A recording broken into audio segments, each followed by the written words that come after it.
bank that for us, Christian? Thank you, Remy.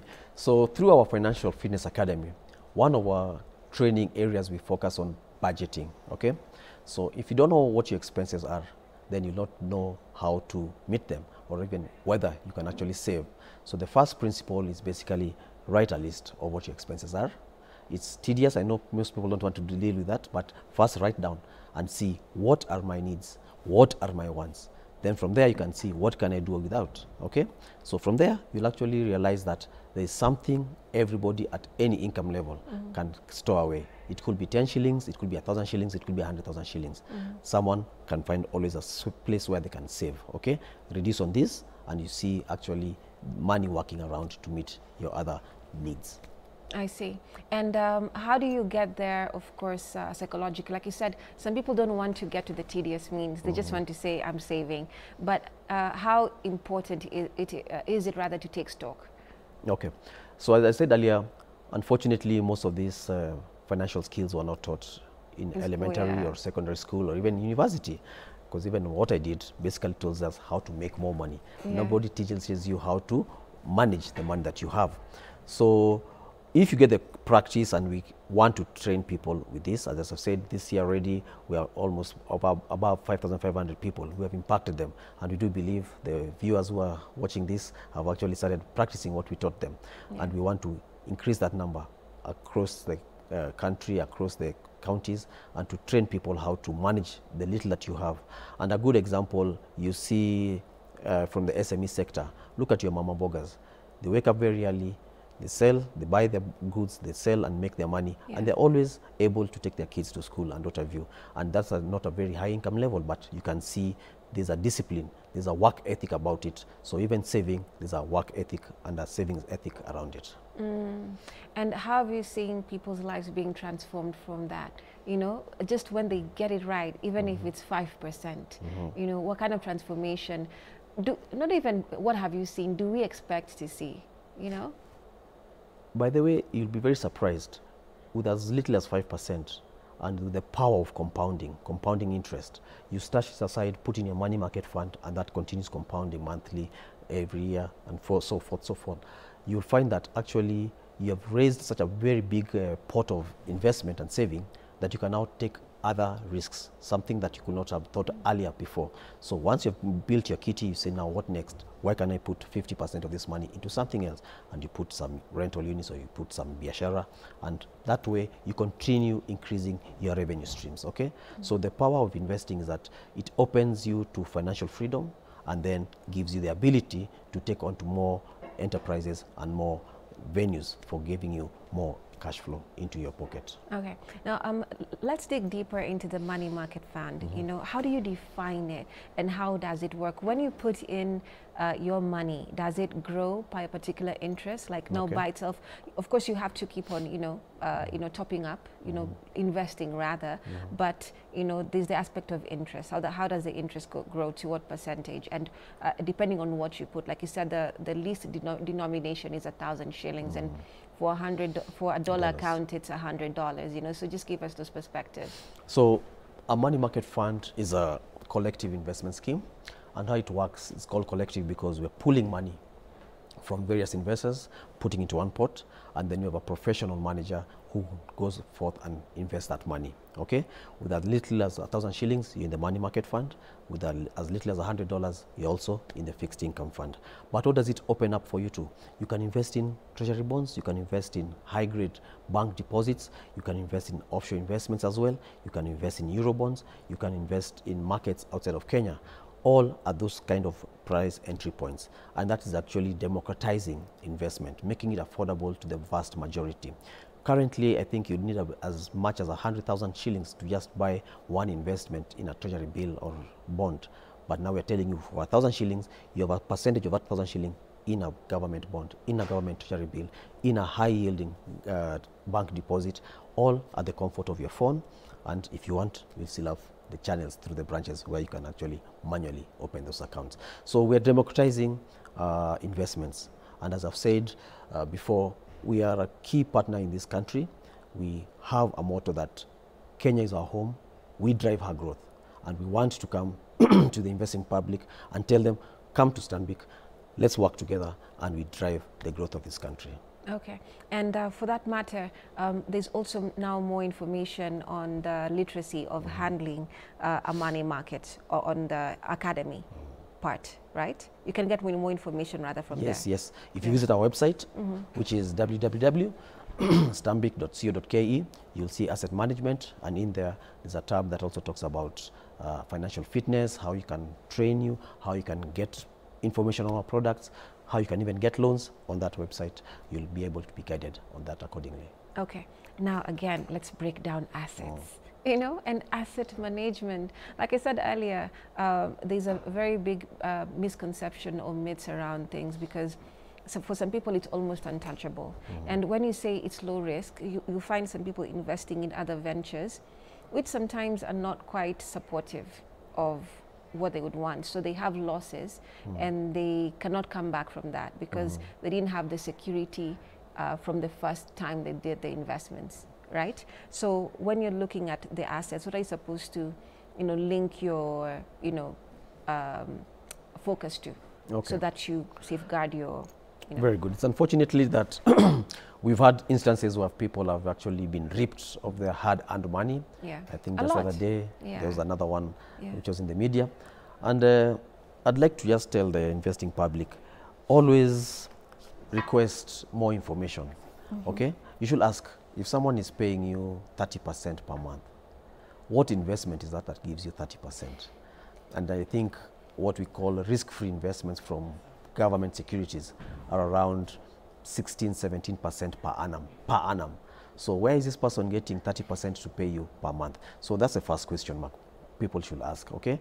Before you part with your hard-earned money, ask where this return is coming from. Because if they're giving you 30%, it means they're making maybe 50 or even 100%, okay? Which kind of business is that does that? And I think once you start interrogating those questions, you will sober up and come and say, let me put my money where it's safe, and I know I will get back my capital and something on top of it, a decent return. Right now, money market funds are earning about 14, 15%, which is a decent return per annum, okay? And that, if you continue the habit of saving there, you're able to still grow your money, and your money will come back to you as long as you're the right investment manager. So you just have to be careful when you look at the return. When it's insanely high, there has to be a very big problem, because how are they also making, money on their end? Because I think when you find someone has issues, the first thing they think about is, if this doesn't have, so many cutoffs, I'd rather, invest in them. But like you said, is it less now with more financial literacy, especially from the 3,500, people that you have trained so far? I want to believe literacy levels of finances have increased. Have they completely eliminated the need of people to try high-risk ventures? Not really, but I think it's a journey. It's not an event. We have to walk it and repeat it, and people get enlightened, okay? So we're getting there, and I'm sure in due time, as much as many people in the country will be able to see and question at that level. If it's too good to be true, think twice. Yeah, that thing was there from back in the day. Yes. Right. So if someone is, in other parts of the country, and of course this conversation is happening here in Nairobi, most of, everything, happens here in Nairobi. How are they able to, go about their assets and their investments, for that matter? How they can they be able to navigate? I know you said there's the mobile phone, but now you'd need a different form, let me say, of literacy, because every county has its own structures and ways of economy and living and the whole society structure. So how do you model whatever you have to, different parts, people in different parts of the country? Okay, so the need for investment is the same in Nairobi as it is in Turkana or Mombasa, okay? Everybody has an aspiration to be financially secure. So once we have dealt with that basic level, then we say, how do we now reach to the various people? And one of the options, and we'll be having podcasts on this, such that if you're very far away from Nairobi, you can still go to our website and download those podcasts and learn something about it. And the internet is quite an abundant resource where people can still learn. But from Stanbic point of view, we want to reach as many people through digitally, through physical presence and through the trainings with whichever mode we can do. And as I've said, this year already at 5,500, we are on track to make at least a very good dent in this country and make it even bigger next year. So we can do it virtually, we can do it physically, we can actually get resources on our website. Okay, so when you say virtually, do you mean there's an interface now? If you're in a different, county for that matter, you can be able to have a communication with someone in Nairobi for that matter, and to take you through the steps, or the app in itself is just explanatory? So actually, we can have a virtual meeting with you and guide you and your team. So we can do the training even if you're far away. We can have an online session, which is actually what most institutions actually are doing, because people are spread across the country. So you cannot have all of them converge in, say, Nairobi or Mombasa. So virtual is actually more far-reaching, more receptive by institutions. So that is actually one avenue. But even if you're next to us here in Nairobi or in Eldoret or wherever, we're able to come and meet a big group. But the economies of scale have to apply. Economies of scale. Expound. Yeah. So economy of scale means which is the lowest cost of delivering that material to the audience. Okay. So if it's Nairobi, is it more beneficial to do a physical meeting or as opposed to just doing a virtual one? Yes. Right. Yes. Okay, fine. So I know you have said that the need for everyone, which is true, is to be financially secure. That's a true factor. But again, like I said, different counties are known for different things. Those ones who are doing more agriculture, there are more who are doing, more structures. Everyone has their own thing that feeds that society in there and what they pride themselves in. So when you have big groups of people, how do you cater to such, and they want to do, like maybe a group of 50, and they are, partners in this agricultural group, and they want to do particular things. So how do you now, give them advice? How do you cater for such? Very good. So for groups, there are various entry points. You can work with them through circles. We've trained circles, okay? And circles represent either growers or marketers, and they've got thousands and thousands of members, okay? So we're able to get into that forum and train them on that perspective. And we actually don't do a blanket training. We have to know what level of information do they have, because someone who is planting tea will not be the same as someone who's maybe doing tourism, okay? So you have to know what is their level of literacy and structure the training to that level and grow with them at that level. And it's not a one-off. So we can have a series. So we train them on the first basic. After some time, we come back and do a more advanced course, and then intermediate, and continue on that process. So we work through their unions, we work through their organizations, their circles, or whatever form of groups that they belong to.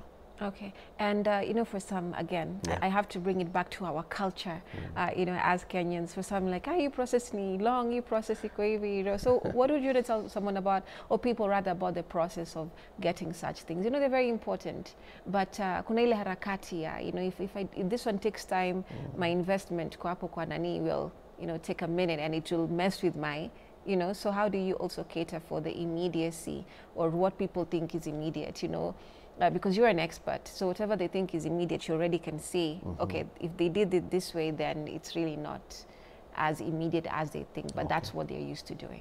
Very good. And I think you're coming to the same point, that the allure of money market funds is that it doesn't tie you in, okay? It's like a deposit where you say, I'm locked in for 3 months. In a money market fund, you're getting a good and decent return, as I said, between 14–15%. But when you need your money, you can actually request for it. And it's as simple as just going to your website or your *208# and request for withdrawal, and you're able to get money to deal with that immediate need. So you're getting a good return and the flexibility. Even for groups? Even for groups, and the flexibility of liquidity. And for groups, even actually have a better offering, which is a money market fund, but there's something we call the Chama app, where groups can join as a group, and individually, everybody can still save individually through that channel. It's called the Chama app, and we can have more discussions on that. Right, so actually expound on that. So you join as a group, as a Chama, maybe of 20–30 people, and then still individually have your own savings schemes while you also benefit. Absolutely. So you can join as a group, And then at the individual level, there's a wallet for you as Remmy, okay? So if Remmy has got a girl group of 50 girls, whatever it's called, XYZ group, you open the group as XYZ girls, and you can see everybody's contribution, how the limits are, who needs to go. If it's a merry-go-round, you can actually put a request there that the next person in October is going to be so-and-so, debit the account, put that money. And then as Remmy, as an individual, you can still open your own wallet and invest alongside. It's so very open. We have democratized the issue of if you want to see who has not contributed this month, just go to the app, and that reduces the work of the treasurer, because the treasurer has to keep record, but here it is, you can actually see all the records, who has not contributed, what's the interest, how much money do we have, what do we need to do. There's training lessons there, there are toolkits to help you learn. There's financial fitness on that same app. So it's a wonder actually. It's actually it's a frame-breaking solution from Stanbic Bank. That must be quite a seller, because Chamas are actually the one, like they really help a lot. But when it comes to another rotation and someone seems to be hiding and then the treasurer maybe is mixed up and they don't know if it's you or me who is supposed to give them money. So I'm guessing that must be, quite the seller. But for that matter, now we're looking at other groups, right? Because now that is very clear how the Chama operates. Now, the people who are investing now in trucks and they want to do truck businesses, the long, what do you call them, the cross-country, Kenya, Kampala, whatever. Do you have that, and how does that work? Very good. So at Stanbic Bank, we have something called vehicle asset finance. That caters for those kind of hauliers and truckers. So there are products for them, and we have quite a big number of those companies banking with us right now. We have enabled them to increase their fleet either through loans or leasing. Those arrangements are still there. So anybody thinking of that line of business, kindly visit us at Stanbic Bank. We'll be able to guide you. There are facilities and loans that are able to cater for that need. Okay. Now, do you also deal with the perspective of, even that business has gone down now. You'll see a lot of trucks stalled, in particular havens where they would, normally be operational, right? So also when they reach that point where they are stuck, how do you advise, how do you go about it? Because those are huge investments. And like I said, some of them, it's the risky factor that, now would be part of their concern. Like, what do I do now? It's stalled. And it's not just been 1 year, it's maybe 5, it's maybe 2. I get to where you're coming from, because I think we've actually had quite a tough economic environment. Businesses have really felt the brunt of high inflation, business levels coming down.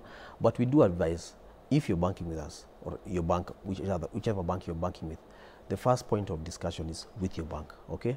Because at Stanbic Bank, we are a financial partner. We're just not a bank just lending you. We are your partner. We want you to succeed.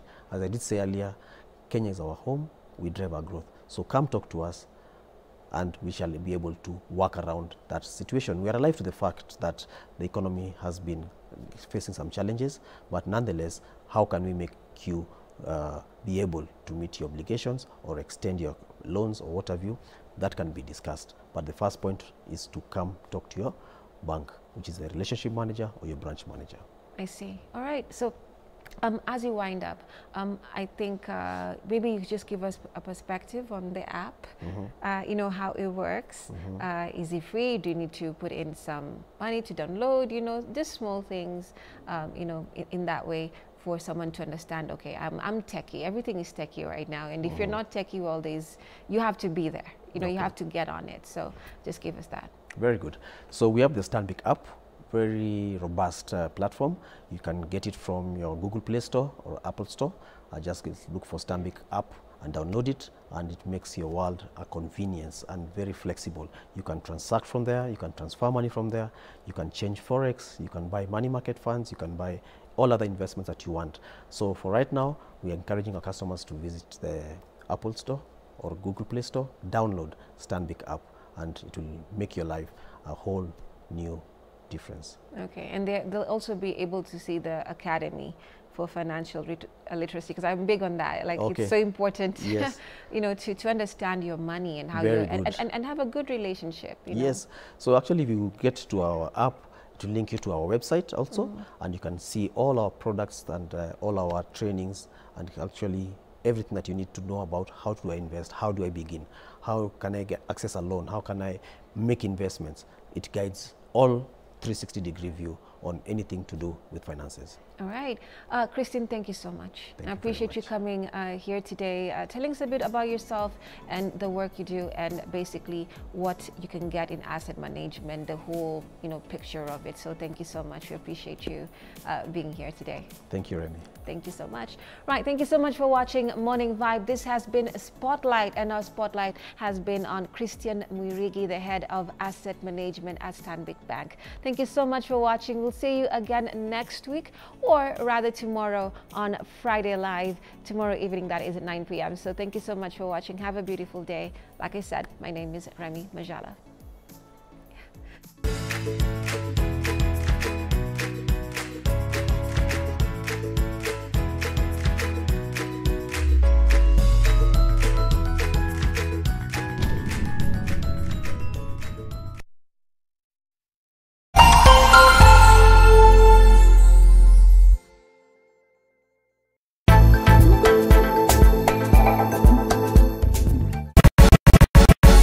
When it's a Saturday,